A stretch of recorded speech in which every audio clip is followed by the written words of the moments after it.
Hi everyone, hope you're doing well from wherever you're watching this channel, depending on your time zone.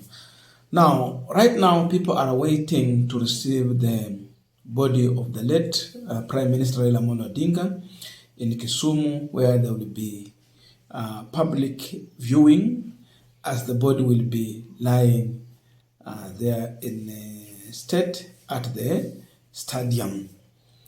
But as we wait for that, there are also other emerging issues within the ODM party that is also raising also serious concerns. What we are aware is that Raila is gone. Luo Nyanza, as of now, it stands to have no political leader of the community that will take them to national politics. Because everything here in Kenya, it starts locally, then it goes.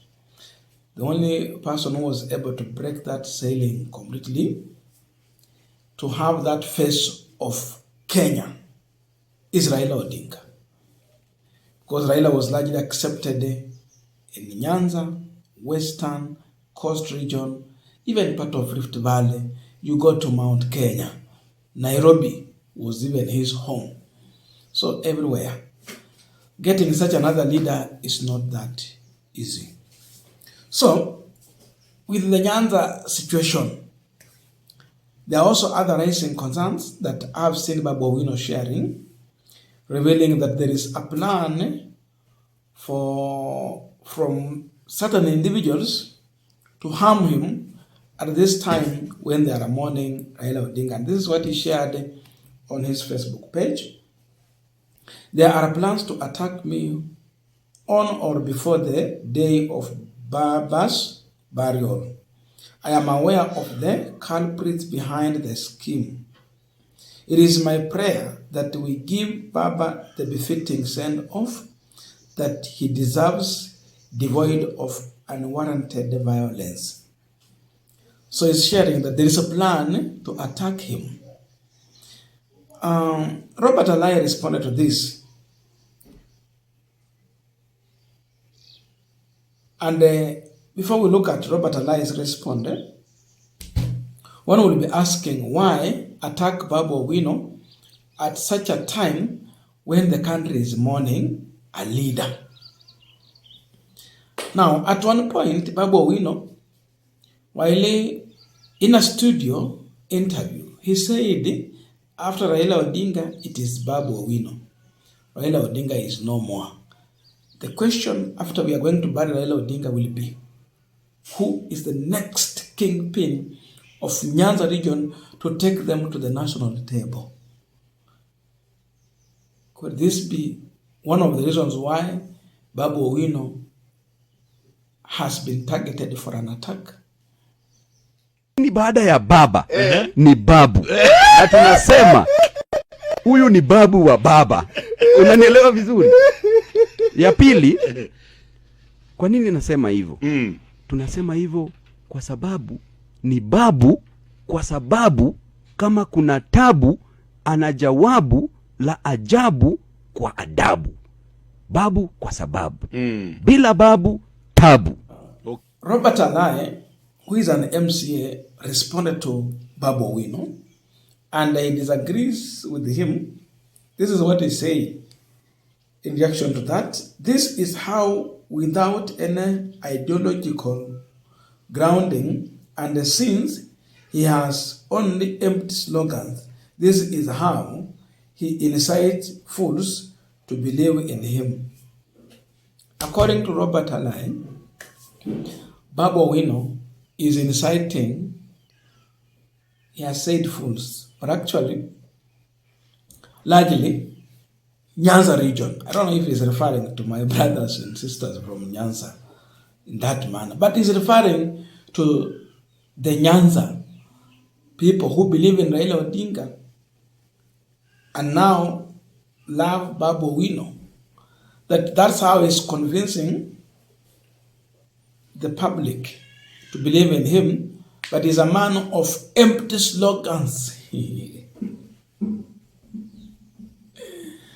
Now, when Babu Owino went at Raila Odinga's home to mourn with the family, there was a huge crowd that was chanting Babu, Babu.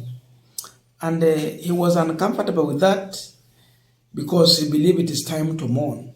The other things will follow.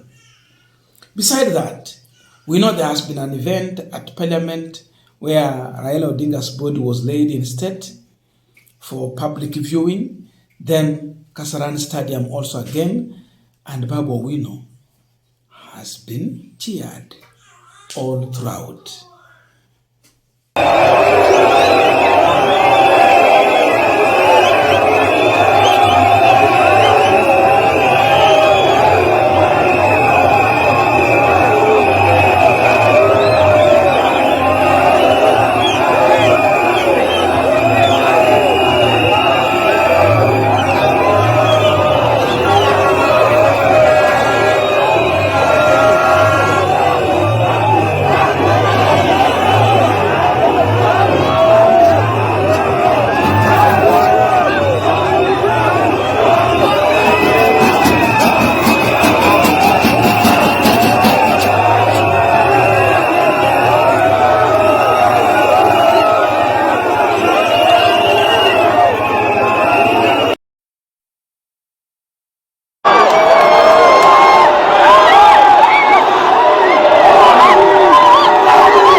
Conclude this discussion, but before we do that, I have a quick and humble request. For those who are watching the channel and you have not yet subscribed, please consider subscribing. To our returning subscribers, I must say thank you so much. And again, to all our viewers, please give this video a thumbs up. Thank you so much, and back to our discussion. Now, it can be true, Babu Owino might be targeted for an attack. And those who target him for an attack are not far from the ODM group. Because mtu wa UDA ako na shida gani ya kuenda ku attack Babu Owino in such an event? Or rather assume the opposition. No, if there is that kind of an attack, bado tu hiyo ni ya kutoka huko, si kwengine, if there is any. And so the focus is on Nyanza politics. What next for Nyanza after Baba? Who takes over from Baba? Babu Owino comes out as a vibrant, youthful leader who many are so much impressed with, and they want to coerce around such a leader. A man who can carry the vibrance that Raila Odinga, though we cannot compare Babu or anyone as of now in this country to Raila Odinga, but he comes closer to a man who can have a stand and carry the mantle. And so, if there are individuals planning to attack Babu Owino, they will be doing more damage to themselves. Because if you attack Babu Owino, you are giving Babu Owino a chance to earn sympathy. Sympathy is one of the currents of politics. It's a political currency that one can use properly to propel his agenda. So you might be elevating Babu Owino unknowingly, thinking that you are bringing him down just by organizing goons to attack him. Sympathy. So if there is such a plan, it will work in his favor. Because the focus will be on why. The other issue would be that maybe Babu Owino, no one has targeted him for that. But he's suspicious of such things. And because of that, he decided to post it earlier. Still attract sympathy. Cha kwanza yeye ni mwanasiasa. Na kama mwanasiasa yoyote lazima ukuwe na ufuasi. Ufuasi mwingine unakuja kwa sababu ya watu kukuhurumia. Yes, nimesema vizuri. Huruma, sympathy. So it might be because of that. But then going forward, we will be looking on how the Nyanza region, especially Luo Nyanza, because for Kisses, it's like they have decided Matiang'i to the world. So the Luo Nyanza factor. The only person who would come close to bringing the Nyanza region as a whole together, it was Raila. But now, going forward, it won't be like the way Raila has managed it. It will be different. So it will be Luo Nyanza. I don't know your views up to there, but please let us know in the comment section so that we can continue with our punchline discussion. Thank you so much for listening to me up to this far, and see you in our next video.